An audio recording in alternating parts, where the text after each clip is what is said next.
नमस्कार, जय हिंद मेरे साथियों। जी हाँ, ये रही एक और वैकेंसी की इंफॉर्मेशन। मेरे दोस्तों, यहाँ मध्य प्रदेश के राज्य सहकारी बैंक यानी जो मर्यादित जो बैंक है, इसके अंदर कुछ वैकेंसी निकाली गई है। एंड यहाँ पर ये जो हमारा जो बैंक की शाखा है, वो एमपी के पूरे 38 जिलों के अंदर है। और 38 जिलों के अंदर एक एक वैकेंसी निकाली गई है, यानी टोटल जो पद निकाले गए हैं वो 39 पद निकाले गए हैं। 38 डिस्ट्रिक्ट में 39 पद हैं और इसकी वैकेंसी यहाँ पर आई हुई है। तो यहाँ देखते हैं दोस्तों कि क्या है, कहाँ पर कितनी वैकेंसी है, का क्या डेट है, कितने तारीख तक आप फॉर्म फिल कर सकते हैं, फॉर्म कैसे फिल करना है, क्या एलिजिबिलिटी है, क्या सिलेक्शन क्राइटेरिया है ना, क्या सिलेक्शन की प्रोसेस है, क्या कोई एग्जाम होगा या नहीं होगा। ये सारी इंफॉर्मेशन आपका भाई आपको देने वाला है, तो वीडियो पूरा जरूर देखिएगा।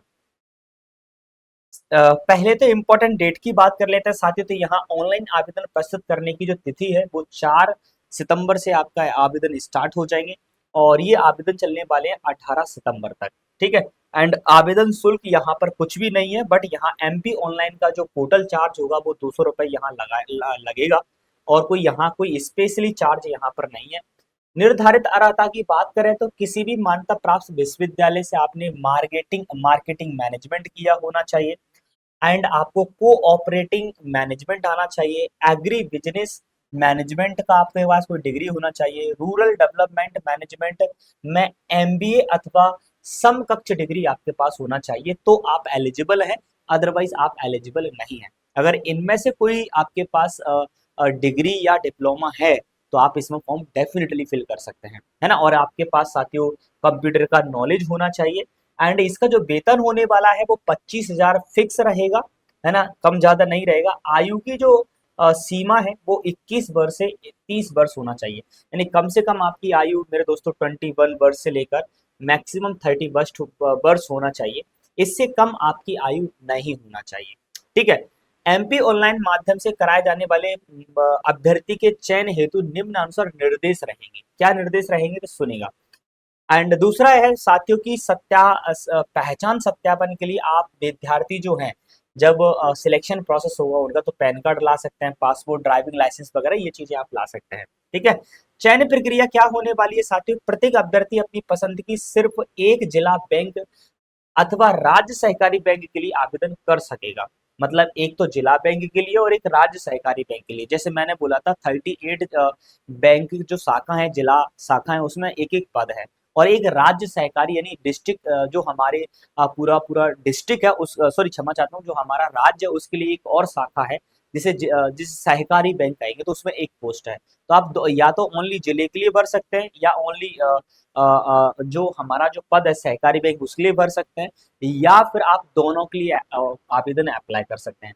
सहकारी प्रशिक्षु हेतु यानी यहाँ पर पद का नाम पता है क्या है, सहकारी प्रशिक्षु का चयन उसके द्वारा संधारित शैक्षणिक योग्यता एवं विभिन्न परीक्षाओं में प्राप्त अंकों की प्रतिशत आधार पर निर्धारित वेटेज अनुसार किया जाएगा। यानी यहाँ पर जो सिलेक्शन होने वाला है साथ ही इस बैंक में, इस सहकारी प्रशिक्षु पद के लिए सिलेक्शन होने वाला है, उसके लिए कोई एग्जाम नहीं होगा। जो भी आप फॉर्म फिल करेंगे और उस फॉर्म के अंदर जो भी आप क्वालिफिकेशन लगाएंगे, तो जितने भी क्वालिफिकेशन आप लगाएंगे उसकी परसेंटेज के आधार पर आपको मेरिट किया जाएगा या शॉर्टलिस्ट किया जाएगा। किस परसेंट से कितने कितने मार्क्स लिए जाएंगे, अगर आपकी 12th की जो परसेंट है उससे 20% मार्क्स लिए जाएंगे। ग्रेजुएशन की परसेंट से 25% मार्क्स लिए जाएंगे। पोस्ट ग्रेजुएशन से आपको 40% मार्क्स लिए जाएंगे। इसके अलावा अगर आपके पास अदर क्वालिफिकेशन है, जैसे सीए है, आईसीडब्ल्यू है, सीएस कंपनी सेकेंडरी है, पीएचडी है या एमफिल है, इसके लिए आपको 15 मार्क्स दिए जाएंगे। ऐसे टोटल 100 मार्क्स हो जाएंगे और जिसके ज्यादा मार्क्स होंगे एंड उसे फर्स्ट पर रखा जाएगा, जिसके कम मार्क्स उसे सेकंड पर रखा जाएगा। ऐसे 38 जो लोग हैं वो शॉर्ट लिस्ट किए जाएंगे। सॉरी, 38 पोस्ट के लिए मेरे दोस्तों यहाँ पर कुछ अभ्यर्थी जो है वो शॉर्ट लिस्ट किए जाएंगे। और यहाँ एक और बात लिखी हुई है इस नोटिफिकेशन के अंदर कि एक पोस्ट के लिए कम से कम 5 लोग सेलेक्ट किए जाएंगे। एंड एक का उन 5 लोगों में से किसी एक का सिलेक्शन होगा, 4 वेटिंग में रहेंगे। किसी कारण बस मान लीजिएगा फिजिकल वेरिफिकेशन हुआ और किसी के डॉक्यूमेंट गलत निकले या किसी ने ज्वाइन नहीं किया, तो उस मेरिट सूची को उठाकर मेरिट वाले को जो भी वेटिंग लिस्ट में होगा उसे सिलेक्शन वहां पर दे दिया जाएगा। यही इंफॉर्मेशन है, और कोई ज़्यादा इंफॉर्मेशन इससे संबंधित आपको नहीं रखनी है।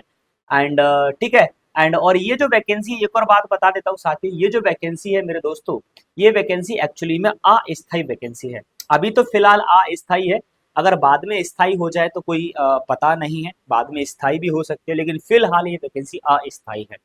बट आप बाद में ये मत बोलना कि सर आपने नहीं बताया ये वैकेंसी अस्थायी है। अस्थायी है, लेकिन 25,000 सैलरी है। यार कोई कम सैलरी नहीं है, डेफिनेटली फिल करिए अगर आपको चीजें, और कोई पेपर भी तो नहीं देना यार। आपकी परसेंटेज अच्छी होगी, 12वीं में, स्नातक में, स्नातकोत्तर में आपकी अच्छी परसेंटेज होगी, तो डेफिनेटली आपका सिलेक्शन संभव होगा।